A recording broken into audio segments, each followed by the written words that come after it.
Assalamualaikum warahmatullahi wabarakatuh. Alhamdulillah. Wassalatu wassalamu ala sayyidina Rasulillah. Sayyidina wa maulana Muhammad ibn Abdullah. Wa ala alihi wa sahbihi wa man walah. Wala hawla wa la quwwata illa billah. Subhanaka la ilma lana illa ma'allamtana. Innaka antal alimul hakim. Para pemirsa, para pendengar yang dimuliakan Allah subhanahu wa ta'ala dimanapun Anda berada. Yang semoga Allah subhanahu wa ta'ala senantiasa memberikan kepada kita segala kebaikan, keberkahan di dunia dan di akhirat. Syukur kita kepada Allah Subhanahu wa taala yang telah mempertemukan kita dengan bulan suci Ramadan. Maka semoga Allah Subhanahu wa taala sebagaimana kita dipertemukan dengan bulan suci Ramadan ini mengeluarkan kita semuanya dari bulan suci Ramadan ini dalam keadaan kembali kepada fitrah, kembali kepada kesucian diri daripada dosa-dosa yang kita lakukan pada masa yang lalu. Allah bersihkan, Allah sucikan kita di bulan suci Ramadan ini. Salawat beriring salam semoga Allah Subhanahu wa taala senantiasa mencurah limpahkan kepada junjungan mulia kita Habibana Muhammad sallallahu alaihi wasallam. Para pemirsa, para pendengar yang dimuliakan Allah Subhanahu wa taala. Pada kesempatan kultum sekarang ini kita akan membahas tentang hal-hal apa saja yang makruh dilakukan oleh orang yang sedang melakukan puasa. Oleh orang yang sedang berpuasa. Hal apa saja yang makruh untuk dilakukan oleh orang yang berpuasa. Yang pertama adalah al-mubalaghah fil madmadah. Jadi bagaimana ketika seseorang berpuasa kemudian dia mau mengambil air wudhu, ya, kemudian berkumur-kumur sampai berlebihan. Mubalaghah, ya, berlebihan ketika berkumur-kumur sampai dikhawatirkan ada ibaratnya ada air yang masuk ke tenggorokan. Maka ketika itu dilakukan, maka itu hal yang makruh. Ya, hal tersebut makruh. Kenapa? Karena ya ambil wudhu, kemudian juga kita berkumur secukupnya. Berkumur, kemudian dilepeh, kemudian dibuang dan habiskan air yang dari berkumur tadi ini. Jadi bagaimana kita ketika berpuasa juga harus menjaga wudhu. Kemudian ketika berwudhu pun bagaimana juga kita tidak berlebihan ketika melakukan kumur-kumur atau juga menghirup air ke hidung. Ya, jadi bersihkan itu dengan secukupnya saja. Ya, tidak berlebihan sampai dihisap sampai ke sampai banyak, misalkan itu bisa jadi menjadikan hal yang membatalkan puasa ketika memang ada air yang terhisap kemudian dengan sengaja, ya, tentunya, ya. Akan tetapi ketika melakukan puasa, seseorang melakukan puasa diperkenankan melakukan wudhu, diperkenankan berkumur dan membersihkan hidung ketika berwudhu ini. Cuma akan tetapi tidak berlebih-lebihan. Ini. Jadi makruh dilakukan oleh orang yang sedang berpuasa adalah melakukan kumur-kumur atau membasuh hidung ketika berwudhu dengan cara berlebihan. Nah, bahkan kalau berlebihan sampai derajat misalkan terhisap atau juga tertelan, bisa menjadikan dia batal puasanya. Ini yang pertama. Kemudian yang kedua adalah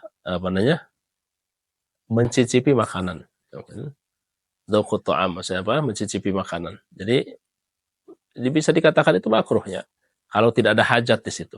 Ya, kalau tidak ada hajat, misalkan ada makanan misalkan disiapkan untuk buka puasa, kita ambil yang ini enak nggak, cicip, ini enak nggak, cicip misalkan. Nah, itu makruh dilakukan oleh orang yang sedang berpuasa untuk mencicipi makanan. Nah, bahkan sampai menjadi derajat selama itu tidak ditelannya, selama itu tidak ditelan. Mencicipi makanan diperkenankan, cuma tadi ketika emang tidak ada hajat maka makruh. Nah, kalau misalkan ada seorang ibu misalkan dia sedang masak untuk persiapan buka puasa. Nah, maka diperkenankan untuk ibu yang sedang masak tadi untuk mencicipi makanan secukupnya, kemudian dilepeh, ya, dibuang, jangan ditelan, ya. Mencicipi makanan sayur misalkan diambil satu centong, kemudian dicicip sampai ditelan. Kecuali ibu tersebut dalam keadaan berhalangan, misalnya tadi haid atau nifas atau lain sebagainya yang udur melakukan puasa, ya. Jadi bagi orang yang sedang berpuasa makruh untuk mencicipi makanan ketika tidak ada hajat di situ. Yang berikutnya adalah melakukan hijamah, melakukan berbekam, ya, melakukan bekam. Jadi bagaimana bekam dilakukan ketika seseorang dalam keadaan berpuasa?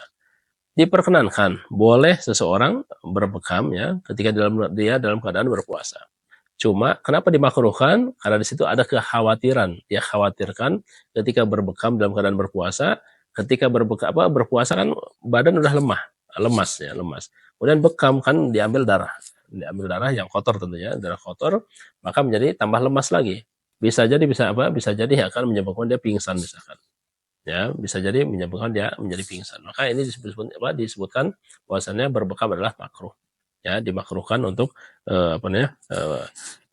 berbekam di waktu seorang melakukan puasa.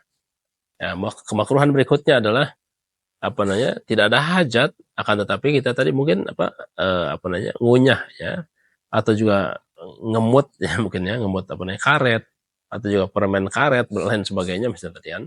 Jadi kita mengunyah atau juga cuma cuma cuma dikunyah saja, nggak ditelan ya, misalkan tadi dikunyah karet gelang mungkin ya, karet gelang nggak ada hajat, nggak ada apa, kita punya istilahnya gigitin aja misalkan tadi kan.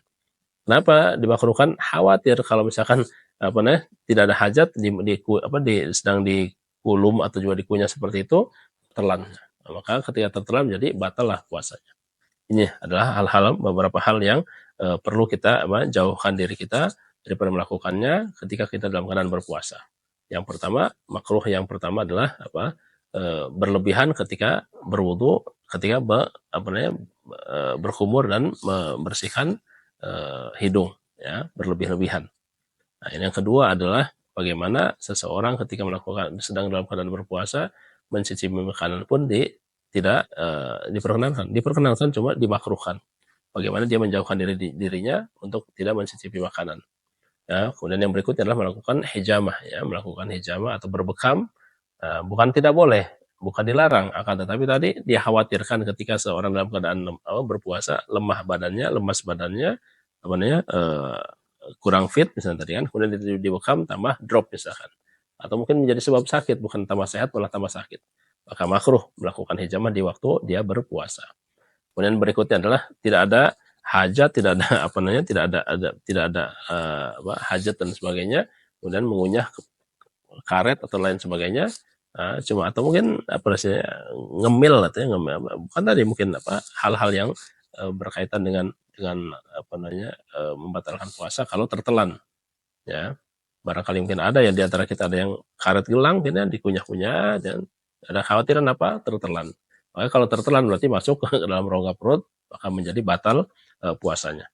Ini jadi bagaimana kita bisa menghindarkan diri kita dari hal-hal yang dimakruhkan di dalam kita berpuasa. Semoga Allah Subhanahu wa taala kepada kita semuanya panjang umur, sehat walafiat, husnul khotimah, amin ya rabbal alamin. Assalamualaikum warahmatullahi wabarakatuh.